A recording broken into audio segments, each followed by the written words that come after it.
Let's talk about French rugby, what they're getting so right and what we can learn.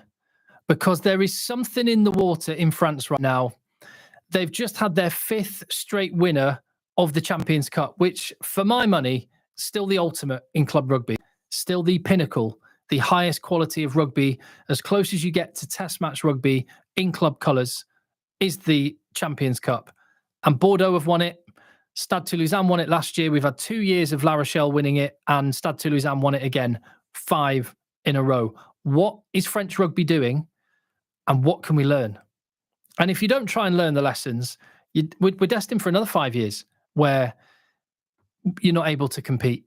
Well, and actually, as I say compete, that is the one thing Northampton Saints did really well. And again, to reiterate the compliment I paid them many times yesterday is the heart and guts that Northampton showed bridged a big chunk of the gap in the fundamental strengths of the French game versus the issues that the English game has got. But then you can broaden it out to what other domestic leagues around the world can learn from France. And do you know what's inspired this video? I've just been watching. In fact, let me get it up for you so you can see what I'm watching. It just popped up on the YouTube app. Peno, absolutely loving it. And some of those guys look like they are half cut. And yeah, they've had a big night, I think. I'll put it that way. The way they're acting has been funny. I've just watched the bus going through the middle of town. Thousands and thousands of people turned out. And now there's thousands more in the square, where yesterday 20,000 people watched Bordeaux win, which is amazing. And those 20,000 tickets to see them win in that square sold out in 5 minutes. Let's have a watch what's going on. Plus déplacé forcément à Cardiff, mais qui Oh, not a lot right now. enthousiasme. Voilà, et ce public qui rêve. Damien Penaud is getting on it again. Yeah, that'll do. So yeah, what are the lessons? Because I mean, I love French rugby. Absolutely love French rugby. It's why I've been part of a team which have acquired the broadcast rights for the French second division, Pro de Deux, on FR UK Rugby. J'espère que vous êtes prêts sur votre canapé. If you're a fan of rugby, how can you not love this? Forget team allegiance, forget country allegiance. If you're a fan of rugby, as you are watching this, and as I am, that's the reason I have this channel, how can you not love this? Partez drapeau encore, Chala. BLBRA, only 21. I bet he's had a big night.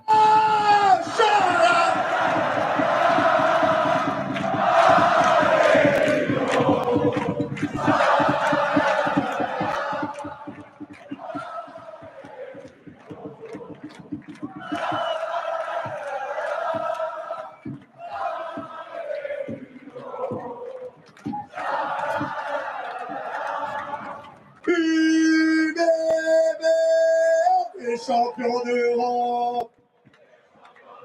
Puissant. Encore. UBB are the champions of Europe. Yes, they are. So what lessons can we learn as Ben Tamafuna has his ski goggles on back to front? So I'm in England right now, so it's only 21 miles across the English Channel, and yet we're operating in different rugby universes at the minute.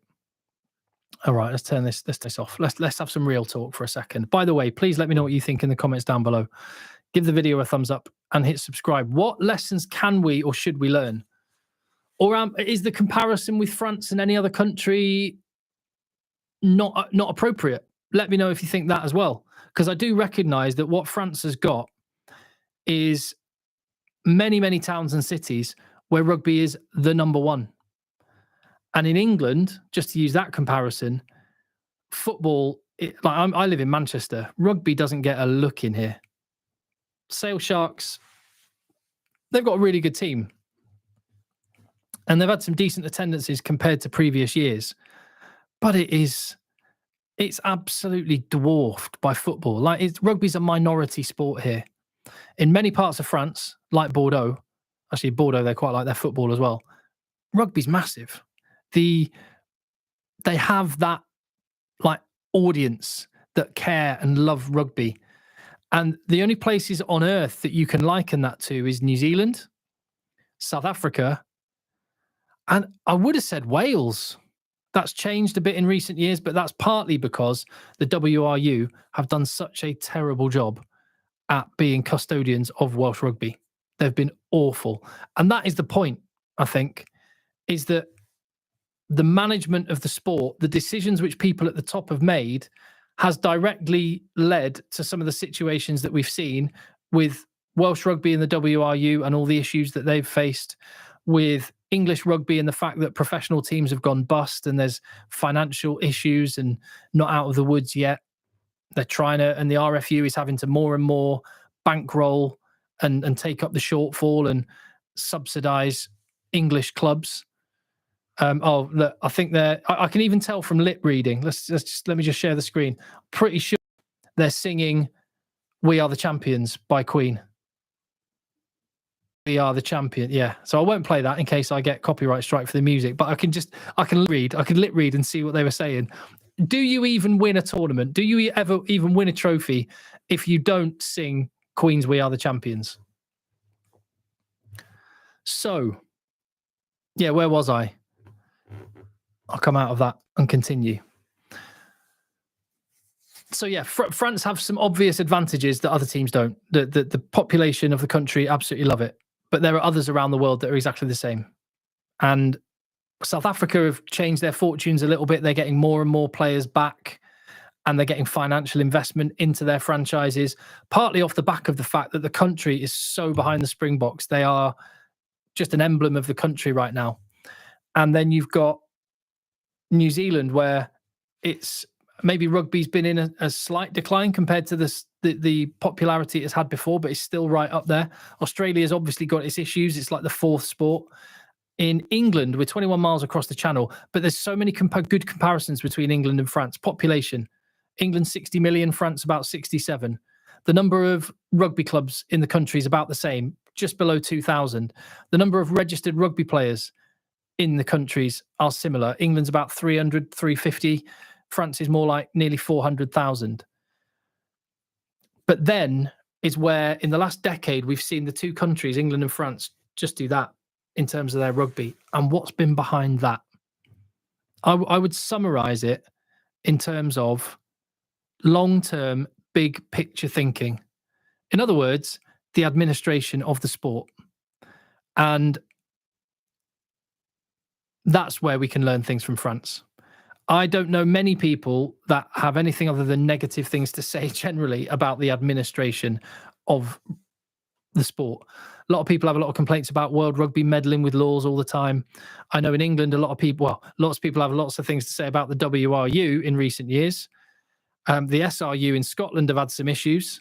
Some of the franchises other than Leinster have some issues with the IRFU and the way they manage the four provinces. And in England, I can tell you that Bill Sweeney, the RFU, Premiership Rugby, there's a lot of issues that people have had. So let me just lay out the things that France are doing that show that they have been really, really good custodians of their sport. They have 3 professional leagues, which has organically grown. What else would I say? They have a GIF system in France where 17 out of every match day 23 in the top 14 has to be a player that was developed through the academy system. And every single club, professional club, in the top 14, actually, I don't know if it's the same in Pro D2, I think it is, has to have an academy. So they nurture those young players. And look how many great young players are coming through into the French national team at the minute. They collect, and this is, now we get into the absolute crux. This is the big stuff. In France, they collectively bargain their TV deal. And let me just go back a step.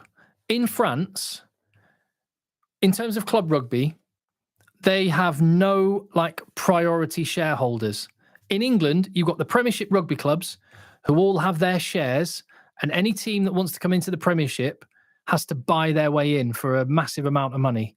And by the way, the amount of money they're asking is like £15 million. And I want to see them do the sums on that because I don't get how they can make that valuation.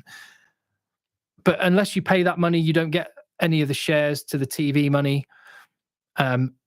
Everything is stacked against you, from doing an Exeter Chiefs and coming up through the leagues and managing to sustain themselves. And Exeter went on and won the Champions Cup, last English team to do so.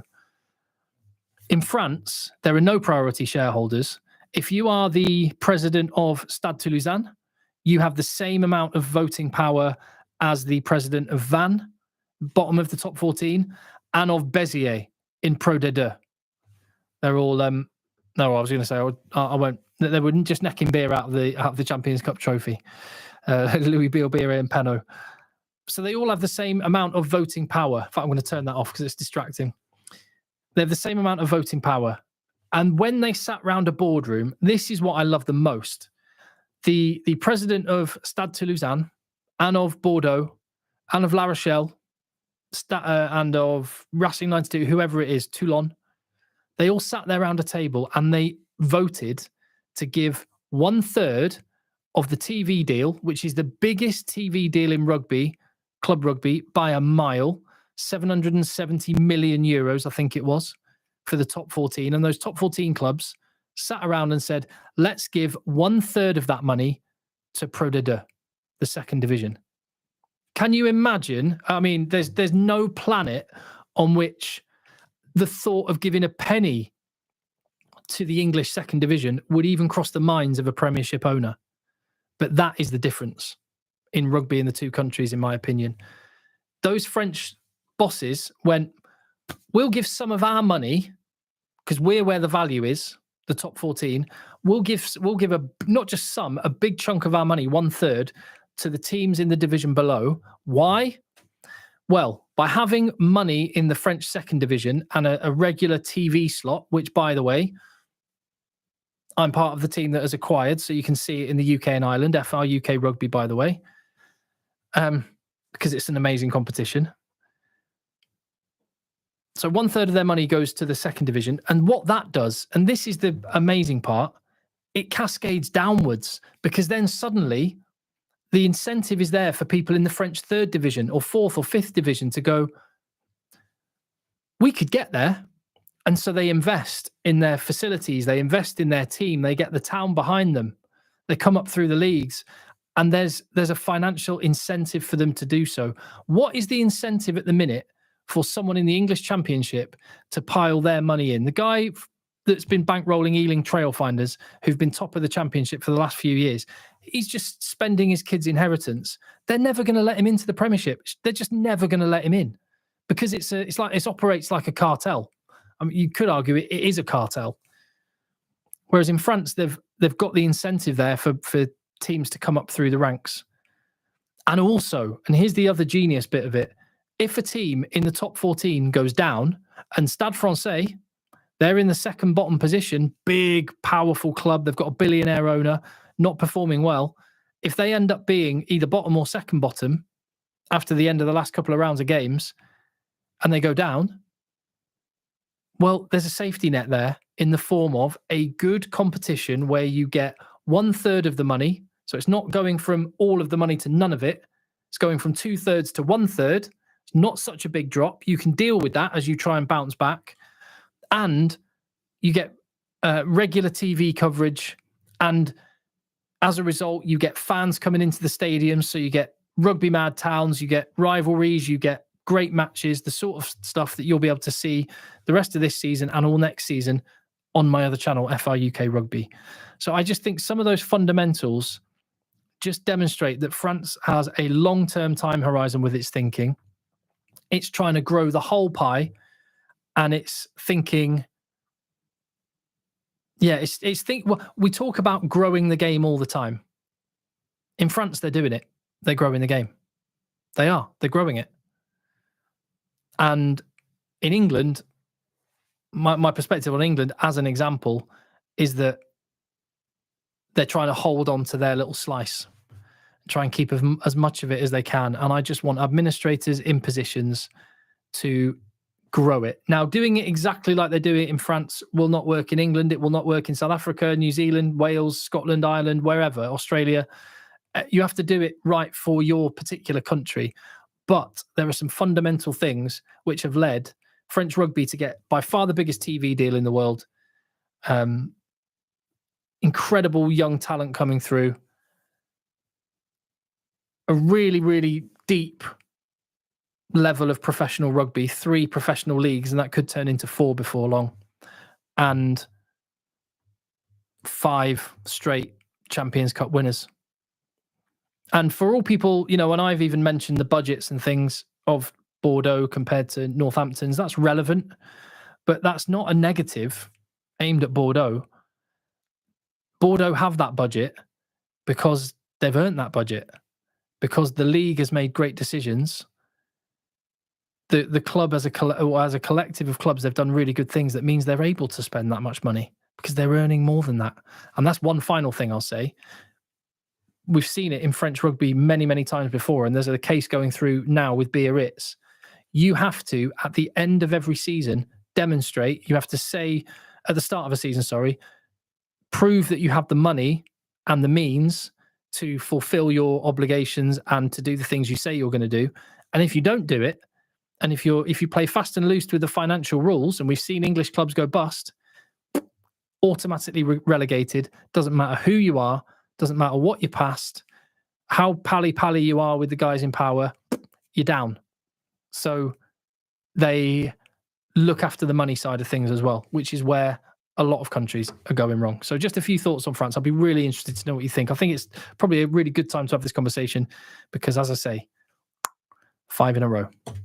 Let's, for the sake of rugby and the Heineken Cup, let's make sure there's a South African winner or an Irish winner or an English winner or whatever the case may be. But for now, France are dominating, at least at club level.